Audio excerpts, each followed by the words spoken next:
Bien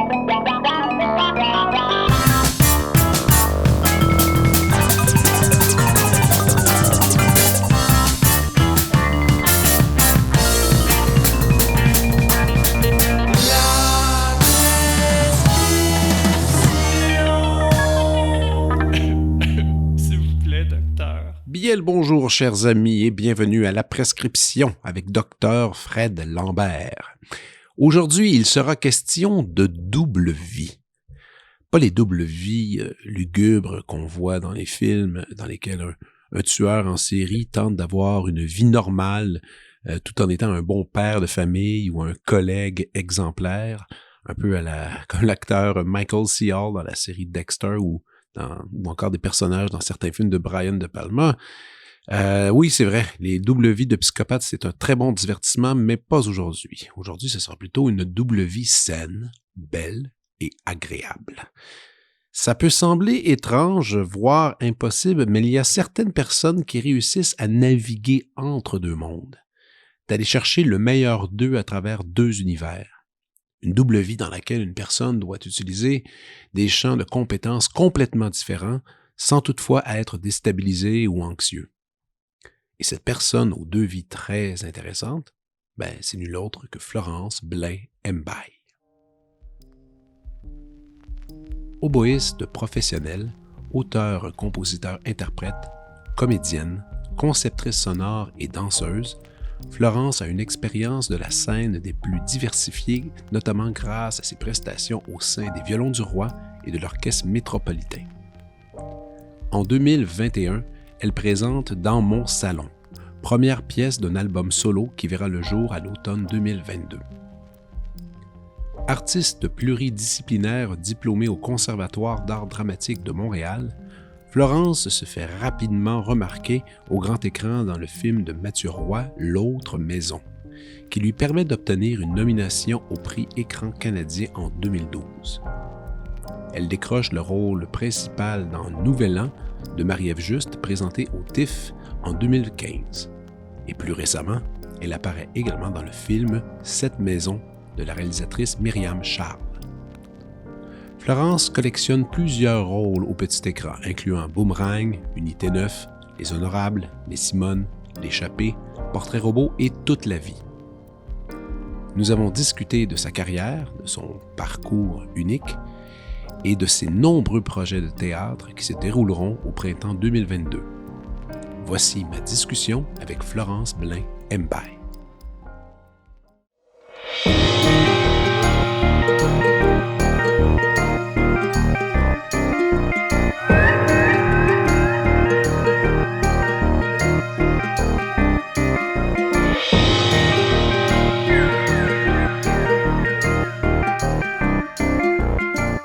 Ça roule.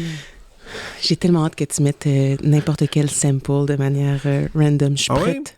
Oui? OK. Écoute, Florence, avant, je vais te présenter. Okay. Salut, Florence. Salut, Fred. Une affaire bizarre un peu, quand même. Je fouillais un peu partout sur Internet, puis quand même, majoritairement, les gens n'écrivent pas tout ton nom complet. Soit c'est Florence Blain, puis ils oublient le reste. Oui.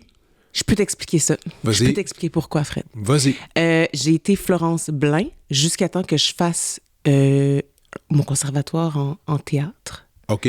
Parce que moi, j'ai grandi avec ma mère, ouais. Et donc du côté de la famille Blain. Et j'ai rencontré mon père plus tard, à l'âge de 26 ans. Et c'est lors de ce processus de réappropriation de tes racines. De mes racines sénégalaises. Puis ça tombait en même temps la sortie du premier film dans lequel j'ai tourné, pas Cette maison, mon Dieu, c'est L'autre maison. L'autre maison. Et on me demandait quel nom est-ce que je voulais utiliser. Alors, j'ai décidé de rajouter Mbaye. Et c'est à partir de ce moment-là que je suis devenue... on fait le petit avant. Comme... OK, parfait. Ce mets est délicieux. OK. Puis bye comme... Bye. Bye. Au revoir. C'est facile, hein? Ben non, mais c'est bon, mais en même temps, c'est... Est-ce que des gens est-ce que tu as eu le droit à la multitude d'erreurs, sûrement de prononciation, mais d'écriture aussi? Oui. Par le fait que il y a des familles de Mbaye qui écrivent le M avec un apostrophe. Alors, il y a eu beaucoup de ces erreurs-là. Puis les gens, ils pouvaient pas savoir. Puis c'est comme... Ils pensaient bien faire, puis ils le savaient juste pas. Fait que en fait, il y a jamais de problème. Là. C'est comme si je t'appelais... Frédéric... Alibert Lambert, c'est mon deuxième nom. Lambert. Mais oui, il y a eu une multitude d'enfargeages, d'accrochages dans mon nom, allant de Macbly à...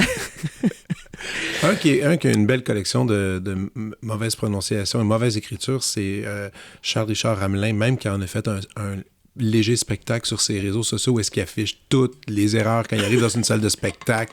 Puis ça va loin, loin. Hein? Ouais. Non. Florence, je suis tellement content de te voir aujourd'hui. Parce que, ça fait longtemps. Deux, il y a eu la pandémie, blabla. On le sait qu'on s'est tous un peu isolés. Mais on avait quand même l'habitude de se croiser assez fréquemment sur un paquet de projets. C'est vrai. Et tu fais partie de ces personnes-là qui... Et ça m'impressionne à chaque fois qu'on se voit. C'est vraiment le fun de jouer, mais il prenait pas mal, mais de niaiser avec toi. Et ça, c'est une qualité. Mais non, mais j'en vois vraiment comme qualité parce que je t'ai déjà vu prendre des gens qui sont pas aptes à ça et de les transformer après 5 minutes, de les embarquer dans un univers un peu bizarre. Par exemple, on travaillait sur un truc une fois, puis toi puis moi, on était assis, on soupait, il y avait du monde, je les nommerai pas, là, je veux pas les gêner non plus, là, mais du monde de milieu classique, un peu sérieux, puis on s'est mis à...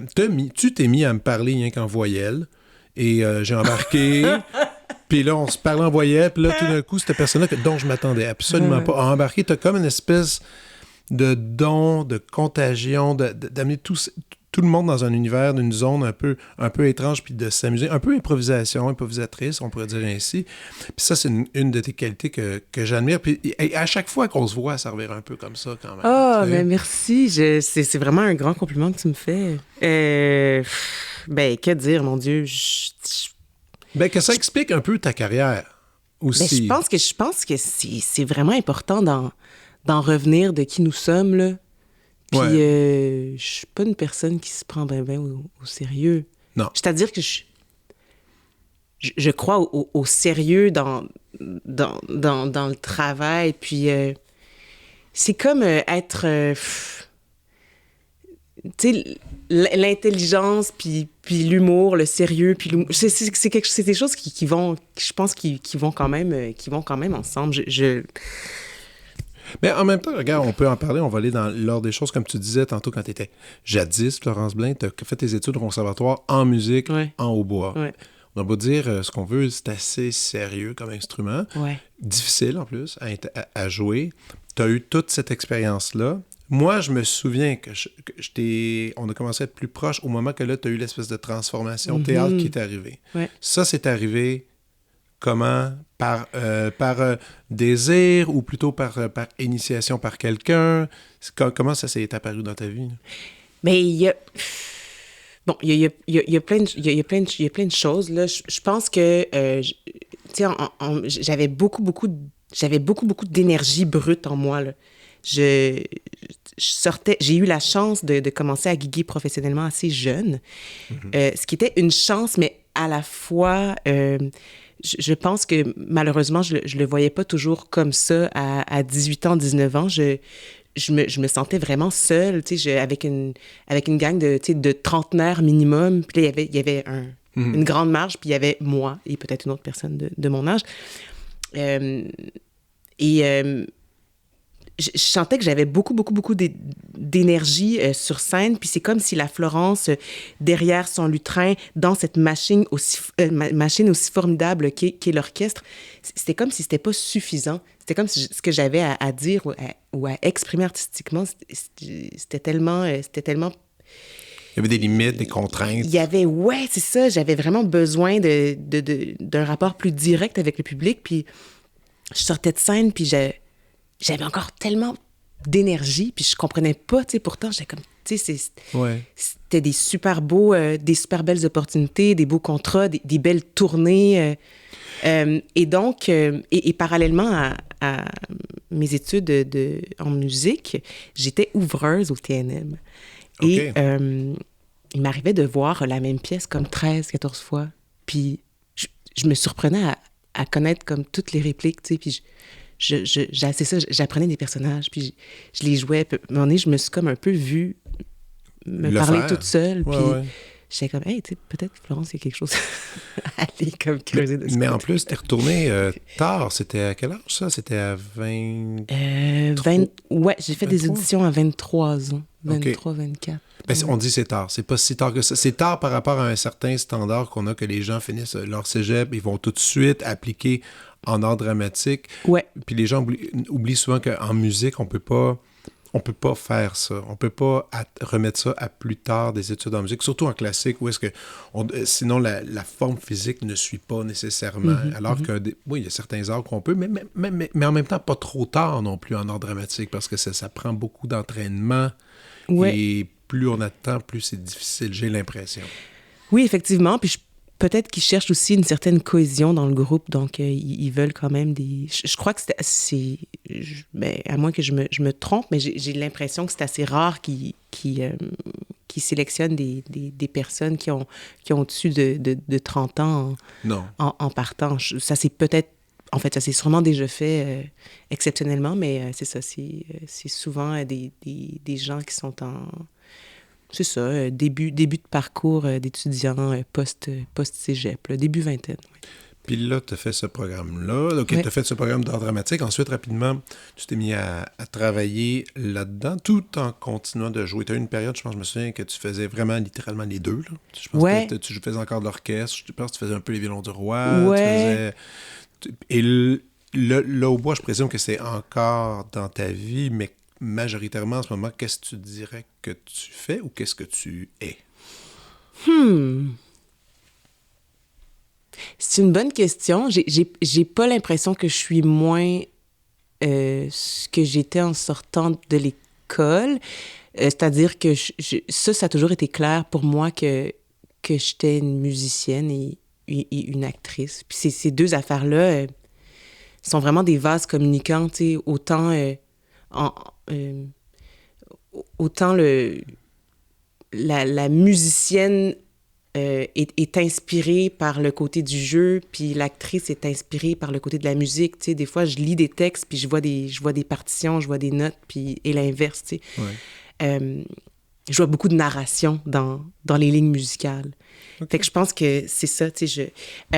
Mais après ça, je pense que la vie, c'est des phases. Puis effectivement, c'était vraiment très égal. En sortant d'école, il y a eu effectivement une période. Ouais, puis c'était assez fou. Je venais d'avoir ma fille, puis c'est ça, je faisais comme les deux, pas mal 50-50. Puis c'était assez rock à expliquer aux gens. Je pense qu'il n'y avait pas beaucoup de gens qui comprenaient ce que je faisais. C'est clair. Non, mais c'est clair. Puis c'est dur tu sais, c'est toujours dur de garder le niveau musical fort pour aller au travail, puis que peu importe ce qui arrive dans ta vie personnelle, ou même des fois ta santé physique, il faut que tu joues parfaitement pour le concert, puis il y a quand même un niveau de stress assez élevé. Je dis pas, et puis il y a un niveau de stress aussi pour... lorsqu'on est comédien, ça, il y en a, c'est certain aussi. Absolument, là. Mais c'est vraiment différent. C'est vraiment une gestion, une préparation...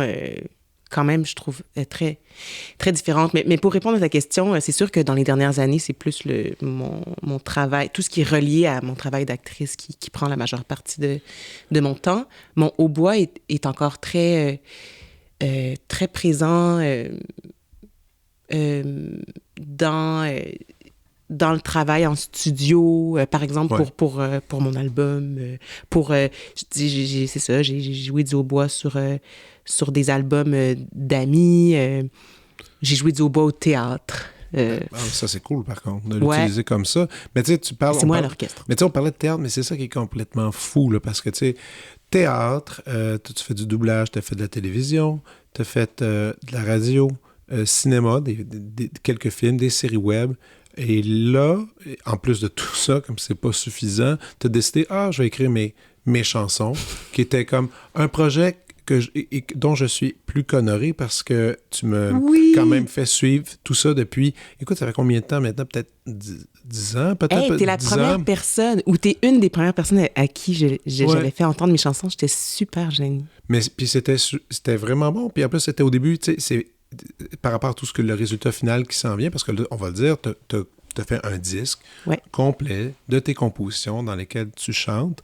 Moi, j'avais le droit à des versions très acoustiques. Évidemment, on n'avait pas les mêmes technologies qu'on possède actuellement. Et c'était assez aéré, tout ça. Et là, maintenant, bon, t'es là en studio, tu t'es à faire la totale. Et ce produit-là est prêt. Il est fini, si je comprends bien. Oui. Peux-tu parler un peu plus de la production du disque? Oui, bien sûr. Donc, c'est un disque que je co-réalise avec mon ami Pilou, Pierre-Philippe Côté, à son studio Le Nid. Donc, c'est ça, comme tu dis, mon Dieu, ça date quand même. Là-dessus, il y a peut-être 3 ou 4 chansons qui sont pas là, que je t'avais fait écouter il y a, mon Dieu, presque 10 ans, c'est presque fou. 10 ans, oui. Donc, c'est un projet... c'est un projet qui est en incubation depuis très, très longtemps. C'est des textes, au départ, que j'écrivais. J'avais aucune idée il était destiné à quoi. C'était juste, ça sortait, puis c'est ça. Et à un moment donné, j'ai eu l'idée de m'asseoir au piano dans mon salon, puis de pianoter, puis de là est né des petits airs, et de là est née l'idée de présenter une chanson à un atelier libre au Conservatoire d'art dramatique. Et de là, j'ai des amis qui m'ont encouragée à poursuivre. Et là, je me suis mise à faire entendre de mes textes, de mes chansons, de mes petites maquettes que j'enregistrais toute seule dans mon salon, à toi. Et... de fil en aiguille, finalement, j'ai fait un Zonoma, donc une première version de mes chansons en 2014. Puis ensuite, la vie m'a comme rattrapée. J'ai accouché de ma fille, je me suis mise à travailler vraiment beaucoup. Puis j'avais très, très, très envie de faire ce projet-là, mais c'est comme si, le courant m'amenait un petit peu ailleurs. Puis j'ai comme été forcée de le remettre dans un tiroir. Puis j'ai vraiment eu un gros wake-up call Donc, en décembre, un petit peu avant la pandémie, là, en décembre 2019, je me suis levée un matin et je me suis dit mon projet de musique, je sentais qu'il fallait que ça se passe. Là, il fallait que ça se passe parce que là, je comprenais que je pense que des fois, il y a une date de péremption à certains projets de création. On a des idées, on fait des croquis, des esquisses, puis des fois, ça aboutit pas. Des fois, ça aboutit dans 5 ans. Puis des fois, 15 ans après, on y repense, puis on est comme, merde, je pense que j'aurais dû m'en occuper à ce moment-là. Puis je pense que là, il est trop tard. Puis je pense que ce projet-là, il y avait quelque chose de ça. Et donc, je suis allée voir Pilou à son studio. Salut mon ami, je peux-tu te faire entendre mes chansons? Je te fais full confiance. Je te fais full confiance. J'ai pas d'ego, tu sais. Écoute mes chansons. Si tu me dis que c'est de la crotte, je vais m'en retourner. D'accord. Mais si tu me dis ça vaut la peine, on y va. Et voilà. Et je suis allée lui faire entendre. Et il m'a regardé. Puis il m'a dit, Flo, depuis combien de temps t'as ces chansons-là dans tes tiroirs? Puis j'ai dit, mais depuis plusieurs années. Puis il m'a dit, fais plus jamais ça. Ça mérite un effet spécial. Yeah! Premier effet spécial! Ouais, mais ça me tentait pas vraiment de le faire, mais je sais que t'es rentré, t'as dit que ça serait cool d'en intégrer quelques-uns. Je te l'avais préparé en plus, j'avais baissé. Voilà, non, c'était bien amené comme truc. Là, t'es allé en studio, t'as enregistré ça avec lui. Oui. Mais, donc, t'as pas de band officielle, disons, pour tout ça. Si, admettons, disons que le disque sort, ça se passe bien, souvent... il vient quelques concerts, est-ce que tu vas t'obliger de te former un band pour l'occasion? Mais c'est en train de se faire tout secrètement, tout bonnement, comme ça. Je vais pas nommer de nom tout de suite, mais c'est certainement en train de se faire. Puis 3-4 personnes, je présume? Ouais, environ, 3-4 personnes, 4. Puis ce qui est gros en ce moment, 4 personnes qui vont te suivre? Une qui pourrait faire office de multi-instruments. Donc, probablement plus. Ouais. Parce que de plus en plus, on voit de plus en plus, quand ça dépasse les trios dans les groupes, c'est devenu une rareté, hein, parce que les gens essaient d'économiser les frais et tout ça. Bon, moi, je suis toujours extrêmement heureux de voir des gros bands sur scène encore parce que ça s'en vient d'une rareté.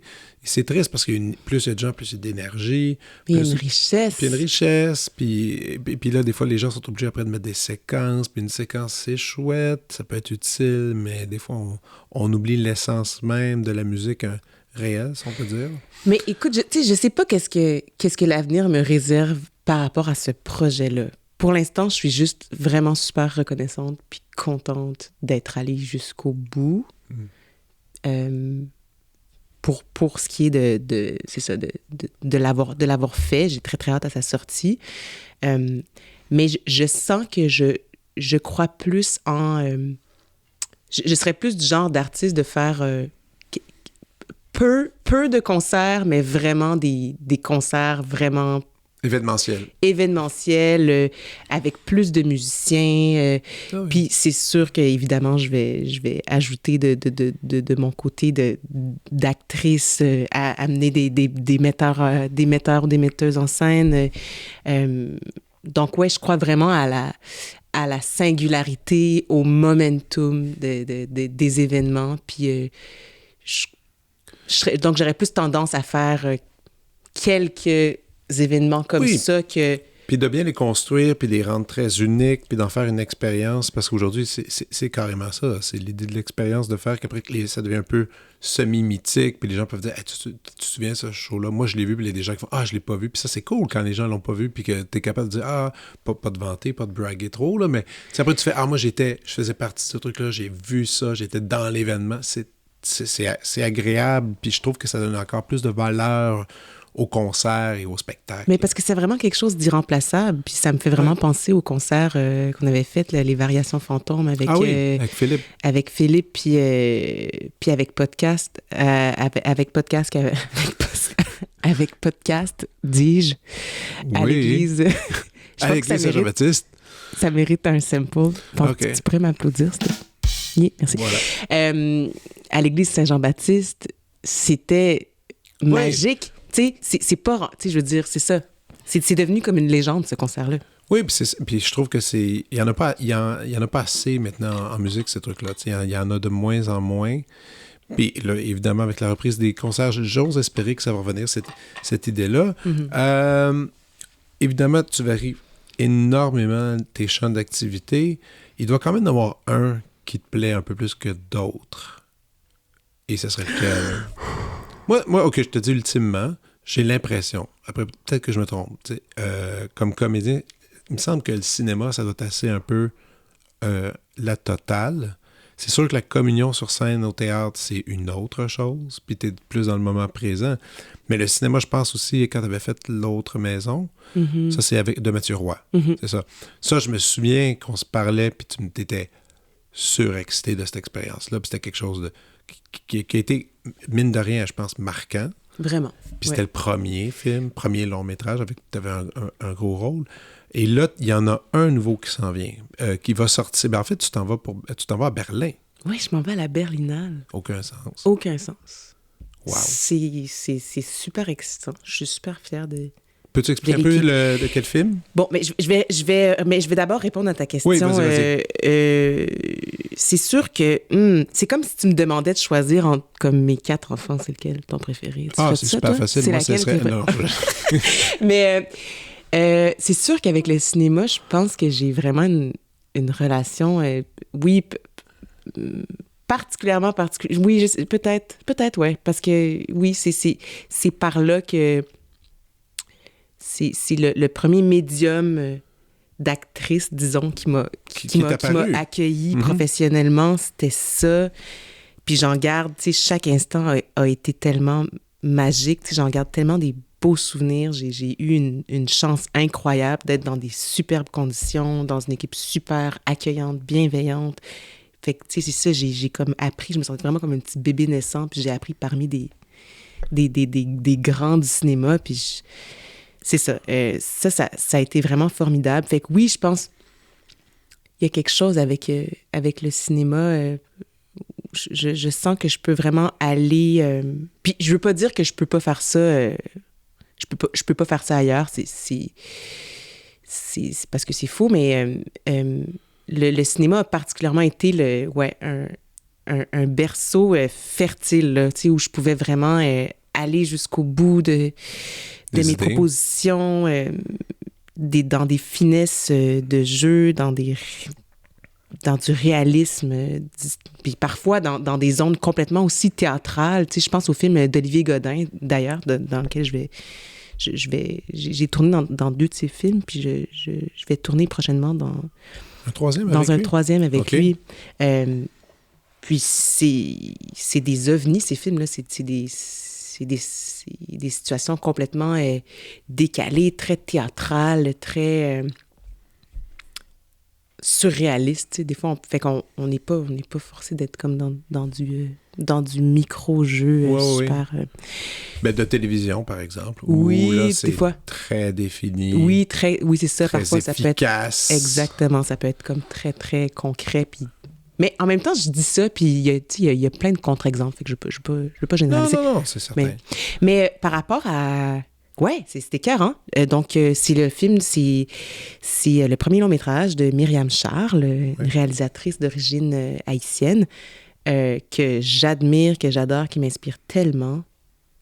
Une femme formidable. Et elle a une signature vraiment toute particulière. J'ai l'impression qu'il n'y a personne qui fait ce qu'elle fait. Donc, c'est vraiment à la croisée des chemins entre le documentaire, le film d'art, puis la fiction, le film d'auteur. Tout ça dans le même film? Un peu mélangé, qui se côtoient. Oui, puis elle tourne toujours en pellicule. C'est super beau. Peux-tu nous dire un peu l'histoire? Ou... oui, donc ça s'appelle Cette maison, puis c'est une histoire... c'est l'histoire, en fait, d'une mère qui perd tragiquement... sa fille. Et donc, c'est... je veux pas révéler la façon... mais donc, elle apprend à continuer à vivre en vivant un petit peu dans le souvenir de sa fille. Sa fille. Donc, elle vit un peu avec son fantôme, mais toujours... Okay. C'est comme sa façon de continuer à avancer, c'est qu'elle est dans une certaine forme de... Ouais, peut-être une certaine forme de déni. Et toi, tu fais qui dans le film? Je fais la mère. Tu fais cette mère? Ouais, je fais cette mère. Et, c'est drôle la façon que tu hésites de la définir parce que... Non, mais parce que tu as incarné ce rôle-là. Puis je pense que la façon dont tu parles, c'est ça, c'est qu'il y a comme une confusion de ce personnage-là qui est comme... qui cherche ses repères et tout ça, puis on peut pas c'est comme si je me remettais c'est ça. C'est ça, non, mais c'est ça. Elle peut pas... Parce que, comme tu dis, c'est entre passé, présent, peut-être pas tant futur. En tout cas, du moins, ça n'a pas l'air. Il y a quelque chose de c'est ça, c'est très intime. Cette histoire-là est très intime à Myriam aussi. Puis c'est la formidable Shelby Jean-Baptiste qui incarne le rôle de la fille. Mon Dieu, ça a été un tournage vraiment, vraiment le fun, mais en même temps plein d'embûches pandémiques, de pouvoir aller tourner en Haïti, de pas pouvoir, d'aller tourner des scènes de nature finalement en Dominique, de recréer Haïti en studio chez Merz. Chez Merz? Oui, ça a été une série de péripéties, mais et finalement, on est arrivé à... C'est vraiment un objet unique. Je sais pas, vous le verrez. Puis, mais ça va prendre un petit bout avant qu'on l'ait, parce que là, il commence une run de festival pour un petit bout. Berlinade, ça, c'est le premier, c'est le baptême du film. C'est formidable. C'est comme c'est le plus beau départ espéré pour un film. On est super contents. Puis tu vas en profiter un peu pour aller voir autre chose, précisément en même temps, quand tu vas être là-bas. Mon ami, je vais me gaver les yeux. Ben oui. Et les oreilles et l'âme du plus de projections que je vais pouvoir. Je vais courir dans les rues de Berlin. Comme ça. Ouais! Ah non, ça va... Ah, je suis jaloux. Et là, donc, parallèlement à ça, tu as quand même un paquet de productions théâtrales que tu travailles en ce moment. En tout cas, on se croise les doigts, mais je pense que pour l'instant, tout risque d'être ouvert rendu là. Raconte un peu où est-ce qu'on peut te voir, quand est-ce qu'on peut te voir? Prochainement, présentement, on travaille la création Sappho de la compagnie de Marie-Ève Milot puis de Marie-Claude Saint-Laurent. Donc, c'est basé sur ce qui nous reste de Sappho, donc un petit livre de fragments du reste de cette poétesse, probablement de toute son œuvre qui a été lavée, détruite à travers l'histoire. Adaptation très contemporaine, actuelle, montréalaise. OK. Ça se passe dans un centre, dans un refuge pour femmes dans le centre-sud, OK. avec la formidable Muriel Dutil, il y a Katia Lévesque, il y a Nathalie Claude, OK. Alix Mouisset, qui est une actrice, une créatrice, metteuse en scène française qui vient de Toulouse, et moi-même. Et toi-même. Et ça, à quel théâtre ça aura lieu? Ça va être au Théâtre du Katsu. OK. Début mars. Début mars pour environ 3 semaines, oui, on va dire. Exactement. Et en même temps, tu apprends d'autres textes pour d'autres choses. Hey, je te dis, ça gaule. Ça gaule. Cette année, ça gaule. Oui, on était comme sur le qui-vive, là, de savoir qu'est-ce qu'elle allait se faire, qu'est-ce qu'elle allait pas se faire. Mais là, ça semble bien reparti. Donc, il va y avoir une reprise de la création de Michael Bielansky, de Mythe, qu'on avait déjà fait à Espace Libre. Donc, qu'on va reprendre à Espace Go, suivi de la prochaine création de Médée avec Mélanie Demers. Ça s'appelle Cabaret Noir. Et c'est... Mais ça, vous le refaites. On l'a fait au Prospero, OK. mais sous forme de laboratoire il y a environ 1 an. Je me souviens, puis ça avait été ouvert pour le public, mais pas beaucoup de représentations, je pense. En fait, je crois qu'il y en avait juste une. Ah oui, OK. Donc là, ça va officialiser le spectacle de Mélanie. Ouais. OK. Donc, on fait ça à l'Agora au printemps. Donc, juste petite mise en contexte. Dans le fond, elle a rassemblé 4-5 artistes afro-descendants venant de disciplines différentes. OK. Puis l'idée, c'était vraiment de cogiter sur qu'est-ce qu'on avait envie d'exprimer, quelles œuvres est-ce qu'on avait envie d'amener. Tout le monde a apporté du sien, des œuvres littéraires, des chorégraphies, de la musique. Mais Mélanie qui est chorégraphe, parce que qui est reconnue comme chorégraphe, là, cette fois-ci, ça va être plus multidisciplinaire. Ça va être définitivement plus multidisciplinaire. Okay. Mélanie, elle aussi, elle a un côté, tu sais, c'est une grande littéraire, Mélanie. Puis elle a... Je pense qu'elle a un bac en littérature. Je ne veux pas parler à travers mon chapeau. Je m'excuse, Mélanie Demers. Non, peut-être. Elle a étudié en littérature également. Donc, c'est vraiment formidable. C'est vraiment comme un gros brainstorm pour célébrer d'afro-descendants, pour célébrer notre négritude. Je trouve ça vraiment riche, puis j'en suis super fière. Donc, on fait ça à l'Agora. Et voilà. Ça, c'est à quel moment environ à l'Agora? C'est au printemps? Avril? En avril-mai. Avril-mai? Oui. Ça fait ça se croiser un petit peu. Wow. Et t'as-tu un temps qu'à faire un tournage cet été pour un film ou une autre chose? Ou tu vas avoir des petites vacances un peu? Parce qu'il faut dire que t'as déserté Montréal légèrement. Oui, ben là, donc, tu fais partie de ces gens qui ont décidé d'avoir une maison à l'extérieur. C'est un chalet, un petit endroit pour se ressourcer. C'est dans quel coin t'es? Oui, c'est dans Mansonville. OK. C'est formidable. C'est une vallée dans les montagnes. Est-ce que, à force d'y aller, quand tu arrives à Montréal, est-ce que tu te mets à t'ennuyer de cet endroit-là et vice-versa, quand tu es là-bas, tu fais « Ah, j'ai envie de revenir en ville » ou, comme bien des gens, tout le monde fait « Pourquoi j'habite à Montréal depuis si longtemps? » Je reste vraiment une grande citadine dans mon cœur. Mm-hmm.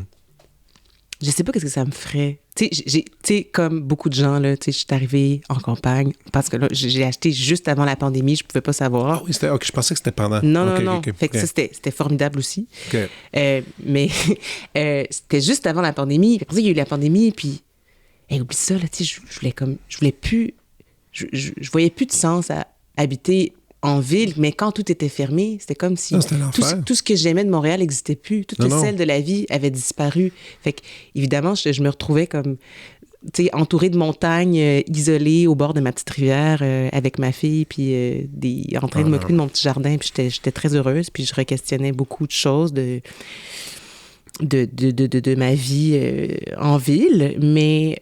ça demeure quand même. C'est quand même cool. Montréal, je pense que j'ai besoin des gens, j'ai besoin du chaos, j'ai besoin, c'est ça, j'ai besoin du tourbillon effréné des choses. Mais en même temps, je crois que là, les deux, c'est vraiment l'idéal. C'est cool. J'ai un endroit où je peux vraiment faire vraiment faire le vide, mais c'est sûr que à chaque fois que j'y vais, je me dis, il y a toujours un moment où je me questionne sur le sens de la vie. Là. Tu sais, je me dis... Là-bas? OK. Ah ouais, je me dis... Ouais. Mais qu'est-ce qu'on fait empiler l'un sur l'autre à Montréal, essayer de bien vivre ensemble? C'est sûr que dès que tu arrives dans de l'espace, il y a toutes sortes d'étranges questions qui se mettent en branle. Je pense que ça fait... On n'est pas vieux, mais on commence à prendre l'expérience de vie, puis je pense que rendu justement, moi, dans la quarantaine, quand je vais en campagne, il y a comme des drôles de sentiments qui se développent. Je sais pas pourquoi. Full! Oui, c'est ça. C'est comme si la vieille Florence en moi, où j'ai peut-être toujours été comme ça, mais j'ai comme envie j'ai envie de cultiver mon petit jardin, puis de replacer les roches dans ma petite rivière. Là, puis d'écouter les mésanges, là. Prendre le temps. Ouais. Prendre le temps. Écouter de la muse aussi. Faire des trucs comme ça. Écoute, je pense qu'on pourrait on est rendu à l'heure de la prescription.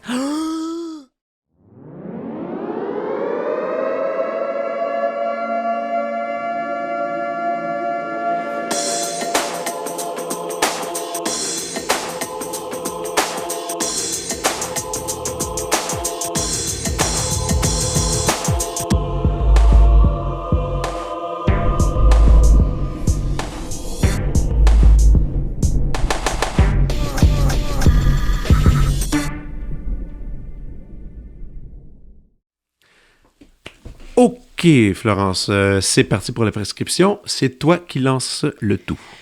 D'accord. D'abord, je vais vous parler de Gaël Faye. Moi, je l'ai découvert pendant la pandémie. Peut-être en retard. C'est un auteur, compositeur, interprète d'origine rwandaise. Il est rwandais et français. D'abord, son livre, son premier roman, qui s'appelle Petit pays, avec lequel il a remporté le prix Goncourt des lycéens, quand même. Donc, je pense que c'est lui qui le met en scène, c'est sur lui qu'il écrit, c'est son enfance au Burundi. C'est vraiment de toute beauté, je vous le conseille. Et puis c'est grâce à ce roman-là que j'ai découvert sa musique. Je sais pas à quel point il est joué puis connu ici. J'en ai parlé à comme plusieurs amis. Quelques-uns d'entre eux l'avaient entendu. Je crois qu'il y a beaucoup sa chanson Chaloupé qui avait fait bouger beaucoup de gens, mais perso, moi, je le connais pas du tout, là. Ça, c'est une découverte que tu me donnes aujourd'hui parce que j'ai aucune idée. Je n'ai pas été initié au livre, tout ça. Écoute, il est formidable. C'est vraiment comme... lui-même, je me reconnais beaucoup aussi dans ses influences, dans ce qu'il a envie de raconter aussi. Lui-même qui est métissé, il raconte beaucoup, donc c'est les deux origines. Puis il y a vraiment un métissage aussi de styles musicaux, donc il est vraiment à la frontière du rap, du slam. Il amène aussi... Chanson un peu aussi. Oui, chanson un peu. Il amène aussi de la musique classique un peu par moment. Il y a plusieurs invités, tous aussi talentueux les uns que les autres. Et tout ça dans une très grande littérature, là. C'est vraiment un grand poète. Puis avec moi, j'ai vraiment trippé sur son album Lundi méchant. Je vous le conseille. Mettez-le dans vos oreilles et prenez vraiment un temps pour écouter tous les mots. Ça prend vraiment une vraie écoute active, je pense, pour cet album. OK, excellent. Écoute, Donc, ben, moi, je vais y aller à mon tour maintenant avec c'est une suggestion qui vraiment s'adresse à tous, mais qui s'adresse beaucoup à toi parce que je sais que tu aimes beaucoup le jeu d'acteur, j'allais dire chargé, mais tu sais, genre senti, fort, émotionnel. Et c'est un film que je te propose qui s'appelle Mass, M-A-S-S. Film qui est passé complètement sous le radar ici. En fait, il n'est pas sorti en salle ici, il est sorti en salle seulement aux États-Unis. Petit film très indépendant, réalisé par Fran Kranz. Fran Kranz, c'est un comédien qui a fait, qui est dans la comédie, surtout, qui est connu pour ça. Tu verrais sa photo, tu fais « Ah oui, je l'ai vu dans quelques trucs ici, des trucs un peu vraiment anodins, voire très niaiseux. » je pense son rôle le plus connu, c'est dans le film Cabin in the Woods, qui est une espèce de comédie d'horreur. Et qui l'eût cru qu'il avait ce désir de faire du cinéma, d'écrire un film, premièrement, l'écrire, le faire. Film qui a été tourné, qui a coûté moins de 200 000 $ américains, ce qui est vraiment rien, qui a été tourné en 2 semaines. Et le sujet est extrêmement lourd. On se retrouve des années après, quelques années après une immense tragédie, un mass murdering, dont le terme mass qui est présent ici. Et 2 pères de parents décident de se rencontrer dans une toute petite église, dans le sol d'une église, dans une espèce de terrain neutre pour parler de leur deuil, de la frustration, de l'acceptation d'aller en avant. Un des couples, leur fils a été assassiné. Et l'autre couple, c'est les parents de l'enfant qui a tué, qui a fait le coup dans l'école secondaire. OK. Et qui s'est enlevé la vie par après. Donc, tu as ces parents-là qui vivent tous ces questionnements-là par rapport à pourquoi notre fils a fait une telle chose. Et leur fils est mort aussi. Il y a quand même une tragédie. Et l'autre, les deux confrontent leurs idées comme ça. On est dans un chemin inverse. Je veux dire, c'est un film. Facilement, on pourrait prendre tout ça puis le mettre au théâtre. Ça pourrait devenir une pièce de théâtre. Et je serais pas surpris qu'un jour, il va y avoir une traduction en français puis que ça serait fait ici. Ça serait extrêmement pertinent.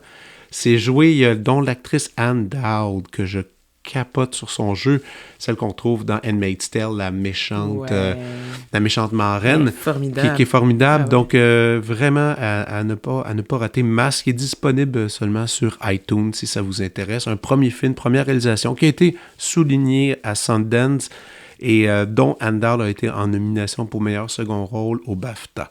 Alors, voilà. Maintenant, à ton tour. Mais je vais aller écouter ça avec plaisir.